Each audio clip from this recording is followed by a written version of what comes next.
Monkey pox వస్తే పోతారు. ఈ విషయం నేను చెప్పట్లేదు, మన న్యూస్ ఛానల్స్ వాళ్ళు చెప్తున్నారు. అసలు ఈ విషయం ఎంతవరకు నిజం? అసలు హైదరాబాద్లో మంకీ పాక్స్ వచ్చే ఛాన్సెస్ ఎంతవరకు ఉన్నాయి? అసలు ఈ మంకీ పాక్స్ అంటే ఏంటి అనే విషయాల్ని ఈ రోజు వీడియోలో మనం డిస్కస్ చేద్దాం. ఫస్ట్ అసలు మంకీ పాక్స్ అంటే ఏంటి? ఈ మంకీ పాక్స్ ఏమి కొత్త వైరస్ కాదు. దీన్ని మొట్టమొదటిసారిగా 1958లో రీసెర్చ్ కోసం యూజ్ చేస్తున్న కొన్ని కోతుల్లో కనుగొన్నారు. అది ఎలా అంటే, ఈ రీసెర్చ్ కోసం యూజ్ చేస్తున్న కోతులకి ఈ మంకీ పాక్స్ వైరస్ కారణంగా ఈ ఇన్ఫెక్షన్ అనేది వచ్చింది.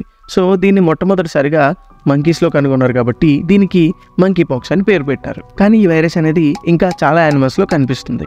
కాకపోతే ఈ వైరస్ ఏ యానిమల్స్లో అయితే కనిపిస్తుందో ఆ యానిమల్ని బట్టి ఈ వైరస్ యొక్క పేరు అనేది మారుతూ ఉంటుంది. ఆ తర్వాత 1970లో సెంట్రల్ ఆఫ్రికాలోని డెమోక్రటిక్ రిపబ్లిక్ ఆఫ్ కాంగో అనే కంట్రీలో మొట్టమొదటిసారిగా ఈ వైరస్ మనిషికి సోకిన కేసు అనేది నమోదైంది. ఆ తర్వాత చాలా కాలం ఈ వైరస్ ఆఫ్రికన్ కంట్రీస్కి మాత్రమే పరిమితమైంది. కానీ 2003లో అమెరికాలో మొట్టమొదటిసారిగా ఈ మంకీ పాక్స్ కేసు అనేది నమోదైంది. దీని తర్వాత ఈ వైరస్ అనేది ఇతర దేశాలకు స్ప్రెడ్ అవ్వడం అనేది ఎక్కువైంది. ఎందుకంటే అమెరికా లాంటి ఒక పెద్ద దేశానికి వేరే దేశాల నుంచి రాకపోకలు అనేవి ఎక్కువగా ఉంటాయి కాబట్టి. రీసెంట్గా మనకి పాకిస్తాన్, ఆస్ట్రేలియా, స్వీడన్ లాంటి దేశాల్లో కూడా ఈ మంకీ పాక్స్ కేసెస్ అనేవి నమోదవడం వల్ల WHO దీన్ని ఒక వరల్డ్ హెల్త్ ఎమర్జెన్సీగా డిక్లేర్ చేసింది. సెకండ్, హైదరాబాద్లో మంకీ పాక్స్ వచ్చే ఛాన్సెస్ ఎందుకున్నాయి? ఇప్పటివరకు హైదరాబాద్లో ఒక్క మంకీ పాక్స్ కేసు కూడా నమోదు కాకపోయినప్పటికీ మన పక్క దేశమైన పాకిస్తాన్లో ఈ మంకీ పాక్స్ కేసెస్ వచ్చాయని న్యూస్ రావడంతో మన తెలంగాణ గవర్నమెంట్ కూడా అప్రమత్తమైంది. ఇది ఎందుకు అంటే, ఆఫ్రికా ప్రజలకి ఏమైనా పెద్ద ట్రీట్మెంట్ కావాలి అంటే వాళ్ళు యుఎస్కి వెళ్తారు. కానీ యుఎస్లో మెడికల్ ఛార్జెస్ అనేవి చాలా ఎక్కువ. కాబట్టి హైదరాబాద్లోని మెహదీపట్నం ఏరియాలో ఒక కాలనీ ఉంది.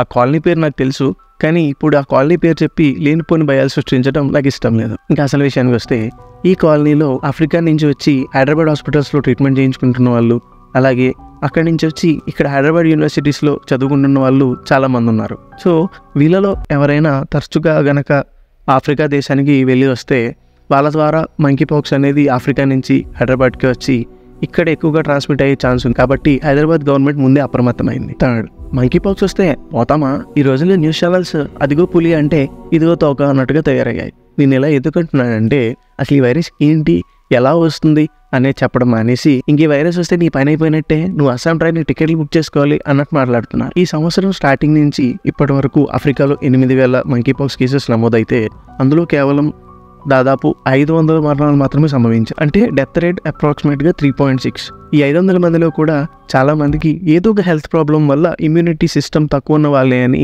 నిపుణులు చెప్తున్నారు. ఈ వైరస్ ఏమి గాలి ద్వారా ఒకరి నుంచి ఒకరికి వెళ్ళదు. కేవలం మనం ఆ ఇన్ఫెక్ట్ అయిన పర్సన్ని ముట్టుకోవడం, లేకపోతే వాళ్ళతో సెక్షువల్గా ప్రొసీడ్ అవ్వడం లాంటివి చేసినప్పుడు మాత్రమే ఈ వైరస్ అనేది ఒకరి నుంచి ఇంకొకరికి ట్రాన్స్మిట్ అవుతుంది. బహుశా ఇలాంటి పరిస్థితులు వస్తాయని మన పెద్దవాళ్ళు ముందే ఆలోచించారేమో. అందుకే ఈ షేక్ హ్యాండ్లు అవి కాకుండా నమస్కారం పెట్టడం అనే పద్ధతిని ఫాలో అయ్యారు. ఈ మంకీ పాక్స్ అనేది సేమ్ మన చికెన్ పాక్స్ లాంటిదే. ఈ వైరస్ మన బాడీలోకి ఎంటర్ అయిన ఒక 4 నుంచి 10 రోజుల్లో దీని సిమ్టమ్స్ అనేవి బయటపడతాయి. సేమ్ చికెన్ పాక్స్కి యూజ్ అయ్యే మెడిసినే ఈ మంకీ పాక్స్ కూడా యూజ్ అవుతుందని మెడికల్ ఎక్స్పర్ట్స్ చెప్తున్నారు. అలాగే ఈ వైరస్ మరీ అంత ప్రాణాంతకం కాదని, హెల్తీ లైఫ్ స్టైల్ లీడ్ చేస్తూ ఇమ్యూనిటీ సిస్టమ్ బాగున్న వాళ్ళకి పెద్దగా ప్రాబ్లం ఏమీ అవ్వదని కూడా చెప్తున్నారు. సో మై డియర్ సబ్స్క్రైబర్స్, నేను చెప్పేది ఏంటంటే, వీలైనంత వరకు జాగ్రత్తగా ఉండండి. ఇన్ కేస్ అప్పుడు కూడా మీకు మంకీ పాక్స్ వస్తే భయపడాల్సిన అవసరం ఏమీ లేదు. మీరు చేయాల్సిందల్లా ఆ న్యూస్ ఛానల్ చూడడం మానేస్తే సరిపోతుంది. ఎందుకంటే వాళ్ళు పెట్టే టెన్షన్కే మీరు సగం చచ్చిపోతారు.